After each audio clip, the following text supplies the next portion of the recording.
I'd like to thank Paul Stelzer for his support in helping sponsor this conference. Thank you very much for helping make this possible. God bless.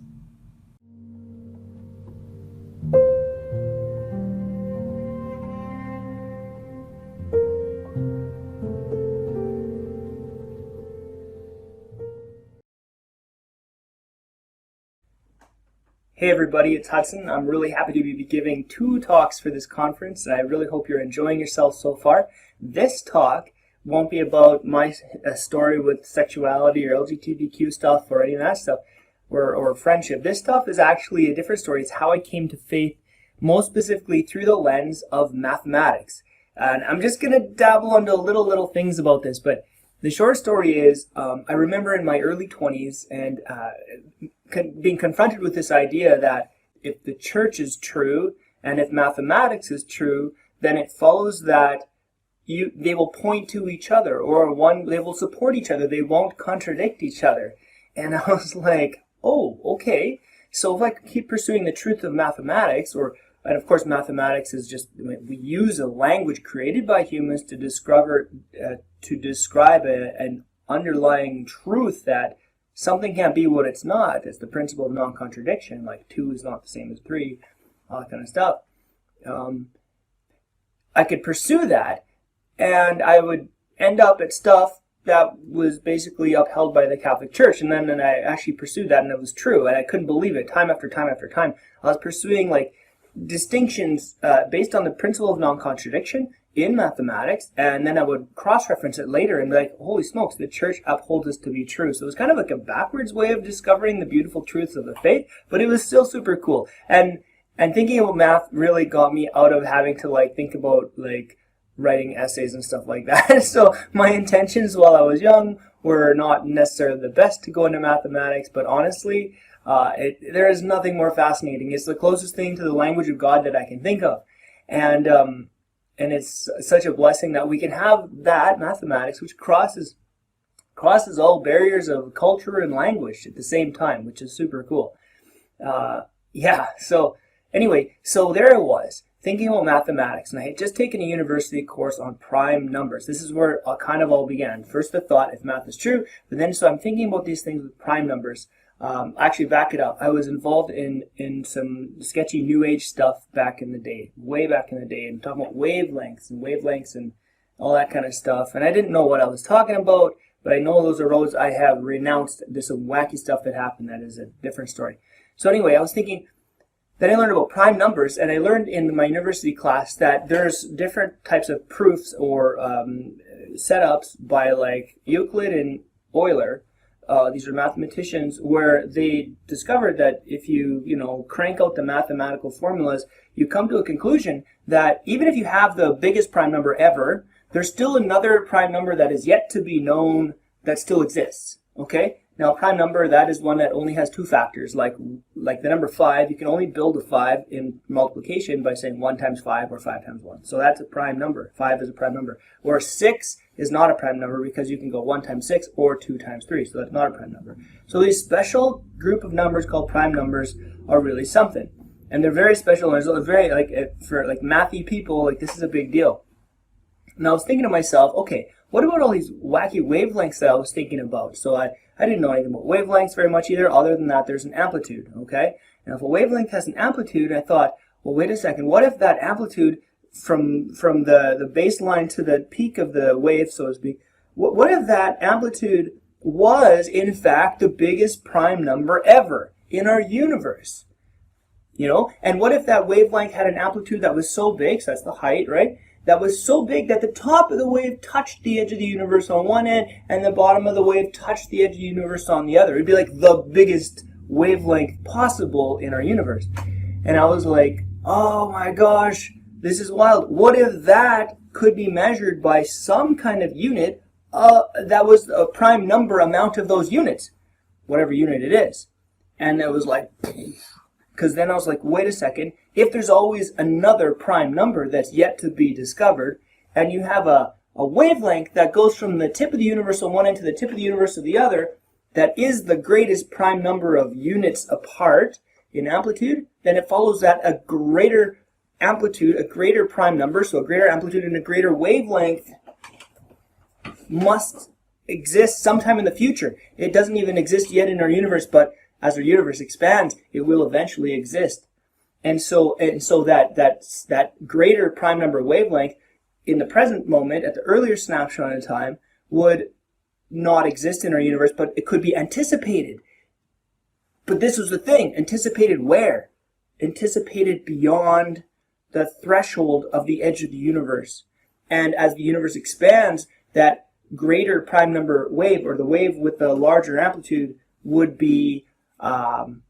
eventually come to being inside our universe. And that, I hope I haven't lost you yet. That helped me realize that, wait a second, our universe, which science of course talks about, is expanding. But then the question was, expanding into what, right? And then that made me realize that the fullness of truth is not simply about the fullness of truth about our universe is not simply just our universe. It's our universe plus the domain into which it is expanding. It's like the fullness of truth of this bowl. If this was it was a chip bowl, ketchup chips, of course. The fullness of truth of this bowl is that you have everything that is this bowl, okay? And then you have this domain over here that's not this bowl, right? And there is a boundary between the edge of this bowl and the air, or the domain that is not this bowl, okay? So the fullness of the truth of how that bowl can be described includes not just the bowl itself, but that which is outside the bowl. Think of a fish bowl, right? There's the fish bowl and then not fish bowl. And so this was a big deal for me because this radically cracked my head open to understand a new concept, not a new concept, but a same concept, but revised. The concept of all. What is all? Beforehand, I thought all was simply our universe, okay? All was simply our universe, and I just kind of took that for granted. Everything is our universe. But now, with this universe expanding and understanding that there could be a wavelength with an amplitude of a prime number that's greater than what currently exists, our universe is expanding. It's expanding into something. So now, all, instead of all just being our universe, all is actually our universe plus some domain that is outside of our universe. Okay, that's where it all began, and it was just mind-blowing because I had to reconfigure all of my thoughts and possibilities of what could be, right? The next part was realizing that it wasn't just a domain beyond our universe, but a domain that was greater than our universe. And here's how I came to figure this out. So the principle of non-contradiction, saying that what is can't be what it's not, so that's this. Okay, not x is not equal x. That principle of non-contradiction, the probability of that existing in the configuration of order that it is, and I've got the math for it, I'll show it in another video link, but the probability of that order being consistent from one increment of time to the next approaches 0%. And how you get this is like saying if I flipped a coin and I wanted to get heads every time, right? So my probability would be 1 out of 2. And then the next time would be 1 out of 2. And then next time would be 1 out of 2. So if I was to try to say, what's the probability of hitting a heads 3 times in a row? I would go 1/2 times 1/2 times 1/2, which would be 1/8, which would be 0.12 or 12.5%. So it's 50% chance of getting a heads. It's 25% chance getting heads and then heads in a row. And then it's 12.5% chance that I'm going to hit heads 3 times in a row or tails 3 times in a row. Okay? So every increment of time is another flip of the coin, so to speak. So every increment of time we have the one chance that we're going to have perfect order as we know, which is that the principle of non-contradiction does not fall into some degree of chaos. The alternate, so it's not that's one desired outcome, but the alternate set of outcomes is the infinite degrees of chaos that the principle of non-contradiction could unravel into. So your every flip of the coin, instead of being 1/2, is actually 1 over the infinite amount of degrees of chaos that could be introduced, plus the singular degree of perfect order. So you have a fraction of 1 over infinity plus 1, multiplied by 1 over infinity plus 1, multiplied by 1 over infinity plus 1, and on and on and on, forever and ever and ever. So we have a series of fractions multiplying together, which approaches 0 astronomically fast. Okay, so that would be the probability of order continuing to exist as is. And the question was, well, I mean, I'm not talking about order coming to be in existence in the world, because in our universe, because that's something that I got, like, some of my atheist friends will talk about and say, well, a million monkeys and a million typewriters would eventually created order, right? It's like, yeah, but that's not what I'm talking about. I'm not talking about the inception of order in our universe. I'm talking about its consistency in our universe, okay? So what that brought me to realize was that the order that's in our universe, the principle of non-contradiction, that's the only thing I'm talking about here. The principle of non-contradiction cannot exist on its own. It's not probable that the principle of non-contradiction should exist. It's not probable. There's an approaching 0% probability that mathematics should work, and that probability decreases with every increment of time. That's what I'm trying to say here, right? So the question is, does 2 plus 2 still equal 4? Yes, it does. Does 2 plus 2 still equal 4 now, 5 seconds later? Yes, it does. Why? Because something bigger than probability, something bigger than mathematics, something bigger than all that is at work, holding that principle of non-contradiction in order. Mathematically speaking, it should not exist. So we have something that we have to ask ourselves, what could that be, right? Now, when our concept of all is simply our universe, then we say, well, it has to be something in our universe. But if the principle of non-contradiction governs our whole universe, then we are stuck in a place where we have to make an assumption of faith, so to speak. Well, no, it's just magical. It just kind of works. Math just works as it is. That is a statement of faith that a lot of atheists like to make, in my experience, okay? But now that we know that all is something more than just our universe, we don't have to look just inside our universe to know, to figure out where this greater influence is coming from. If within our universe we can't look for an answer to why the principle of non-contradiction still exists, then we have to look to that domain that is beyond our universe for the rationale as to why the principle of non-contradiction still exists to this very day, okay? And this day, and this day, and this moment. So, we know that 2 plus 2 still equals 4, and we know the principle of non-contradiction still exists and still holds true. Therefore, that domain that is beyond our universe, something about it, the domain itself or something in there, has to be the response. It would be the reasonable response would say something in there is influencing our domain, which would be our universe, okay? And so what that means is that there's something about the domain that's beyond our universe that makes it also the domain that is greater than our universe. The domain that is not subject to the principle of non-contradiction, but actually which governs it, which actually is beyond it, which is outside of it, which is not restricted by it, right? Now, when you think of the Christian idea of heaven, the Christian truth of heaven, God's time is outside of our time. God can be in places outside of the restrictions of our universe, things like that. But my head's exploding. I just love this stuff. What happens after this is the conversation about the relationship between persons, God persons, angelic persons, and human persons. Because once we realize that angelic persons are actually from a domain that is beyond our universe and greater than the universe. They are part of the natural creation, but they are created outside of our universe. Once we have that, and they may be created inside our universe too, but they're of a different order.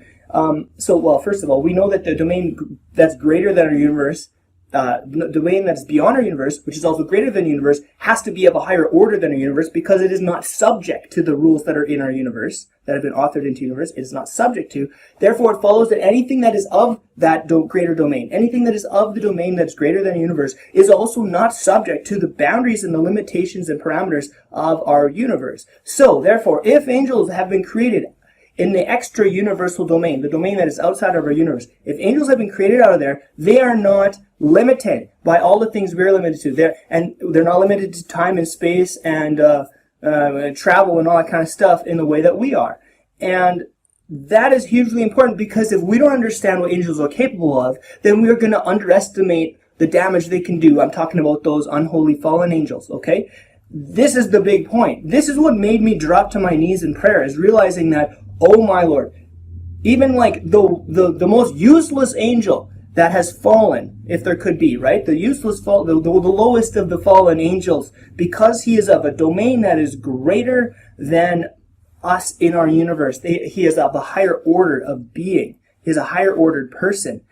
That one angel who's not restricted by time or the parameters of location and space and stuff like that, they could they could, in their infinite amount of increments of time, virtually go everywhere in the universe and ruin the lives of every person on earth. One fallen angel could do that. They can do that because they can travel like that through our universe. I'm not saying they can bilocate. A fallen angel can't bilocate because bilocation would require a replication of their entity, but fallen angels cannot create. They can only manipulate, and it would have to be through God that could happen. So fallen angels can't bilocate, but they can still get around fast enough to destroy the whole human race, okay? Okay, that was big. So then I thought to myself, oh my gosh, what about the most powerful fallen angel? And that's when I realized that I was not taking my prayer life seriously, okay? I was just taking it for granted that, ho hum, I'm just living my life.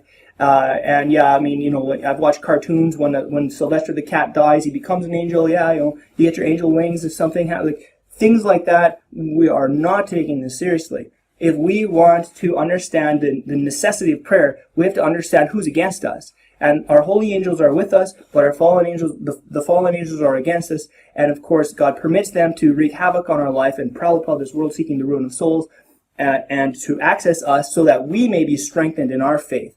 Okay? Now, we have a choice to respond to that according to the free will that we've been given, right? And so it's not enough for us to just think, I'm going to live my life as a Christian and just say, what would Jesus do? And just live what would Jesus do? And be all like narrow focus. I mean, it's good to think about that, but it is also not bad to understand, what would Satan want me to do? What would a fallen angel want to do? What are the ways in which a fallen angel could get inside my head and influence me, right? And if we think that fallen angels are just kind of some idea out there, and we don't understand that they hate God perpetually and forever, and they hate you, and they hate me, and they want us to die, because when we shine a light with God, we actually reflect in them, like they become humiliated by our love for God. They become humiliated because they have to face the light of God, showing that reminds them of the order that they rejected. And it also reminds them that they are not God, that God is God and they are below. Okay, so where am I going with this here? We need to pray so that we can understand to protect ourselves, because these fallen angels, these demons, want to kill us. They don't just want us to be destroyed. They want us to take down others with us. Okay, and look at our world today. Okay, so we know that evil exists. Okay, so we have to pray like crazy. And part of this prayer thing is not only to just pray to God, but we have to involve the communion of saints. Because here's the amazing thing. I got here for the mathematics, and I mean, I've got like 4 hours worth of videos that could lay this out. Okay, but the short story is, the highest angel in hell is no match for the lowest saint in heaven. Right? The lowest angel the lowest angel that is fallen could wipe out humanity, but the lowest saint in heaven has enough of that grace of God to humiliate and to make the highest demon flee. Okay, if it be God's will that to use him in that way, right? Because a saint in heaven is shoulder tapped by God, saying, "All right, I need you in the salvific plan. You know, you're already basking in my entire glory and in the beatific vision, but someone is specifically asking for your prayers, and I think it's appropriate that you should intervene." Okay, Padre Pio talked about this, right? Once you die, the real battle begins, and that's when you get to take on the warrior's call, like the truest calling of the faith, right? If we could only see our faith through that lens, instead of just being nice and sharing lollipops and stuff. It's about the warrior's call, the warrior call from heaven. And we get there by understanding that we have a role to play in turning to God so that we can be warriors against the angels who have fallen, the angels of darkness, who do prowl about the world seeking the ruin of souls. We know that stuff is real. But are we taking it seriously? I haven't taken it seriously most of my life. It's only the last couple years where I'm realizing this stuff, thanks to mathematics, of course, that I'm realizing that, if we knew the wreckage that the demons were causing, we would turn every single action of our life into a prayer. I'm not saying just sit on your knees in church all day and pray, because you got to go live amongst your family and do all those things, but everything in our life can become the prayer, right? We offer everything to the Lord. So that we can continue to grow in holiness and self-denial and stuff, so that we become a less easy of a target for a demon to try to take over, okay? So, or try to inflict. And of course, they would like to, like win the high apple off the tree. But I mean, if there's easier pickings, they might go for that too, right? Because laziness is a part of the dark side, right? But anyway, short story, mathematics. It pointed me to the fact that the most probable case is that, with creation, the fallen angels do exist, and they have way more power than us, and we need to pray like crazy. And by the way, the greatest prayer would be to pray for the intercession of the person who is highest in heaven, which is Mary, right? Of the human persons. So when we realize that, I mean, like my whole Marian prayer life, like really ramped up. I'm like, this is no time to like play around here. Like, she can do it. Why don't we go to her? Why don't we ask her for her protection and her prayers, And because she was full of grace, this is my favorite part. She was kept full of grace by God. She, like, when she gets to heaven, this is the cool thing. It reminds me of when I left. I was living in some northern town, and I was away from people for a while, so I hadn't seen a pretty girl for a long time. So I went and I saw pretty girls everywhere when I came back to the city, and I was like, wow, I was like paralyzed and like, wow, maybe it's inappropriate, but I'm just saying, okay? But if I was around pretty girls all the time, it'd be like no big deal, right? Okay, well, as a sinner, I'm not around holiness all the time. The holiness of God, I am far, far away from most of the time, and I wish it wasn't that so. But I know that when I reach heaven, which I hope and pray I do, I will be so enraptured by God's amazing love, because it will be such a contrast from the life that I had lived, even in the best of my striving, okay? Compared to someone like Mary, who lived full of grace. So her wherewithal to respond to a prayer request would be like she would be less paralyzed in that heavenly state in the presence of God, right? That's what I'm trying to say. Me, on the other hand, I would be like, okay, so like this is, I'm just electrified and raptured in God's love. Now, Mary, in being full of grace, of course, would be able to hear our prayers and intercede for us and bring our prayers to Jesus Christ, who would stand as the point of mercy between God's perfect justice and what we might deserve as humans in our frailty, in our brokenness and whatnot. Okay, I love this topic, and I don't know how you're going to take this, but please just take this one thing from me, okay? Our church upholds truth. Mathematics is true. The church desires us to enter a journey into truth. And if you enter a journey into truth, I mean, if it leads you to prayer, if it leads you to understand that God is the perfect justice and the perfect mercy and the perfect truth and the perfect love, and that we need to pray and we have to like really take this seriously and pray, and we can do that with joy, then we're probably on the right track. Okay, and of course, down these roads, make sure you're listening to some sort of spiritual advisor or whatnot, so that you're not running around with your own crazy ideas. Now, I've run these ideas past quite a lot of people, and I'm not perfect. My math isn't perfect, but for whatever reason, God allowed me to use mathematics to arrive at the fact that I need to be on my knees in prayer and to like take it seriously. Because I remember it was Christmas holidays from school, and I took holidays, but the devil didn't. And when I kind of came back to like getting in the swing of things, I realized like when it comes to our prayer life, we can't take holidays either. Okay, we got to keep it seriously and stick with it. And of course, backsliding, I mean, it just makes it easier to backslide. So stick with it and stay working hard on it. Okay. I hope this was kind of a cool video for you to watch. I'd love to hear from you about it, and I've got a set of videos that I made about 5 or 6 years ago about this.